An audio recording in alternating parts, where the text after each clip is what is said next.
I love Dayton Story Slam. It's a monthly event where there's a theme for the night. And if you want to tell a story, you put your name in the hat, and 9 people are drawn, and you get to listen to their personal stories without notes. And it's wonderful and transformative. And last night, I was going to go tell my first story, and the theme was gift. And I ended up not telling it. And the reason is because kind of the message behind this story, it would have been hypocritical if I was there instead of the place I was in.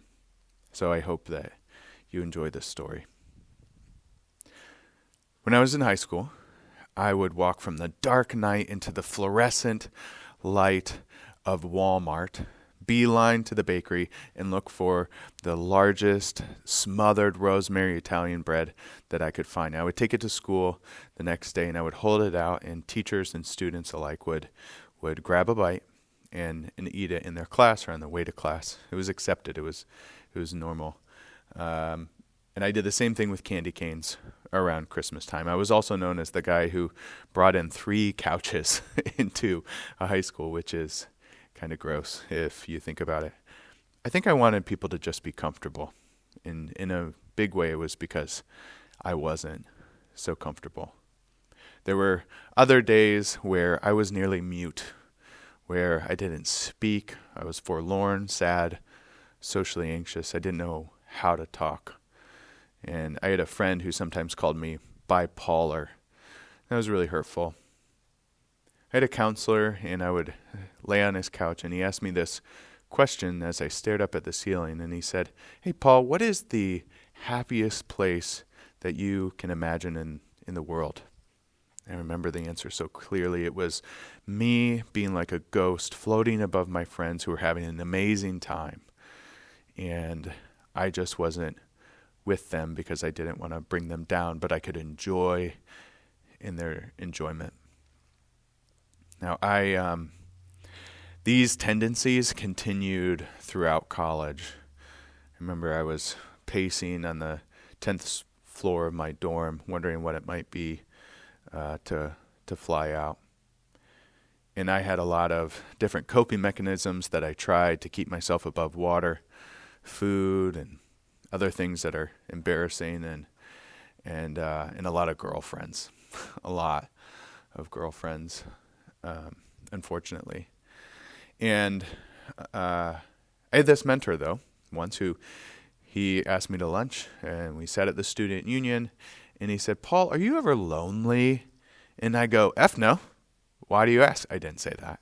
That's what I thought and felt. I did say, "No. Why do you ask?"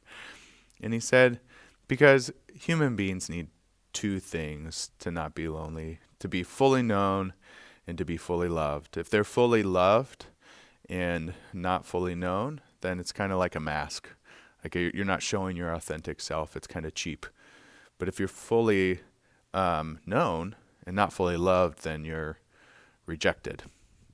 So on a particular night, I was super down, super sad, and I asked my friend, "Hey, this is kind of weird, but can I come like sleep in your bed?" I'm really low. And I was really, really low that night. And he said, yes. And I kind of tucked in that space right next to the wall and in the bed and just trying to calm myself. And through his presence, man, he really helped to calm mine. He gave me that love. And I did have another mentor friend of mine who said, "You know, Paul, the best present that you can ever, the best gift, the best present you can ever give anyone is your presence. And what stands between you and your presence to another is your work." I was like, what does that mean? I think I know what that means now. I try to give my presence to my kids and my family every day, and there's things I need to work on. And there was this one girlfriend. Her presence was off the charts. She was the best listener, and she even wrote like a big essay, like a midterm on listening, and gave it to me, probably because I wasn't a great listener.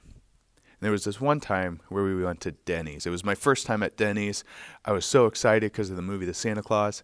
And we sat there for hours holding our mugs. And she asked question after question after question. And I remember that my fingers got tingly and my brain got tingly. And I felt this lightness wash over me, this lightness, kind of this heaviness lift.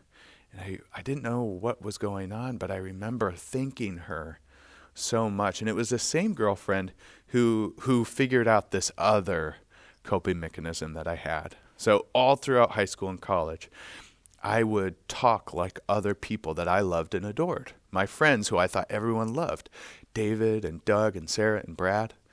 And I would talk like them, and I would switch and all the time, depending on the scenario.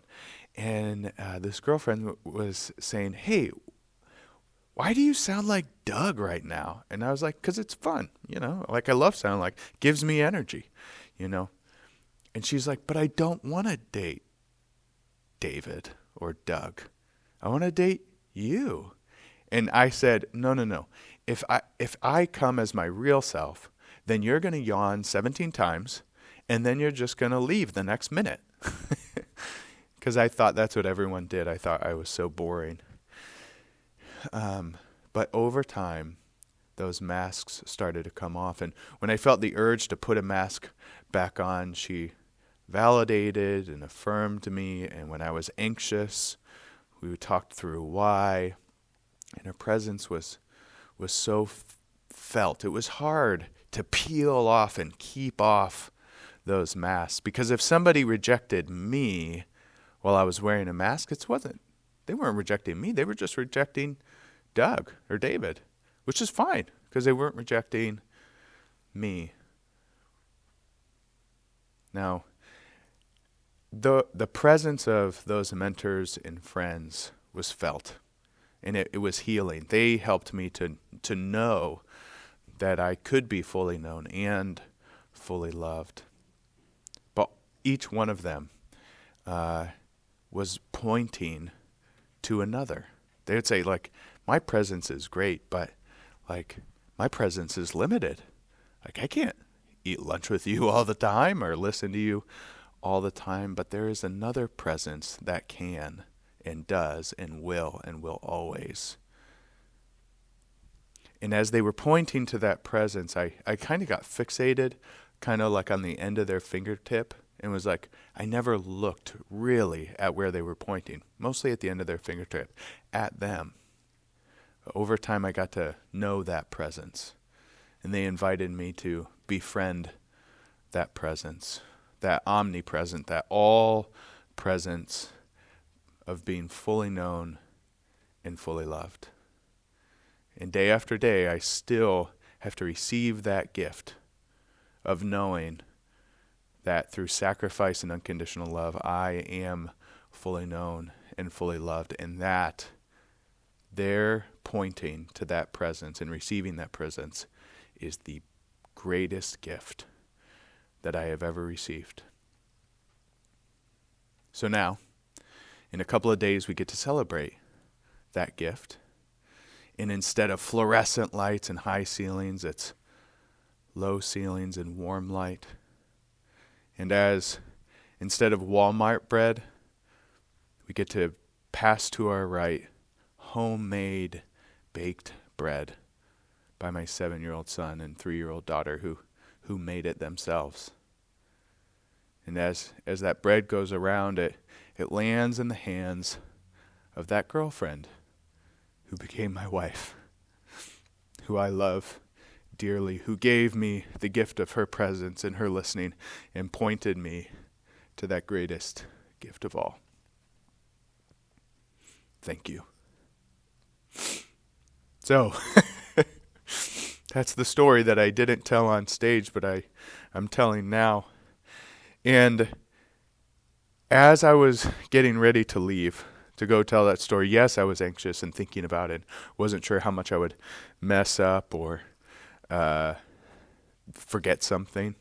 In fact, I've re-recorded this twice. But as I was getting ready to leave, I noticed that I was sitting at that table and I was eating that homemade baked bread, and that I need and want to give my presents to my family and to my kids and to visitors and guests in our home more than standing on a stage and sharing that story with strangers. Now, there was still a tug of war, but I think that I made the right choice. So Merry Christmas. I hope that you are able to give the greatest gift after and as you receive it, day by day, breath by breath. Merry Christmas.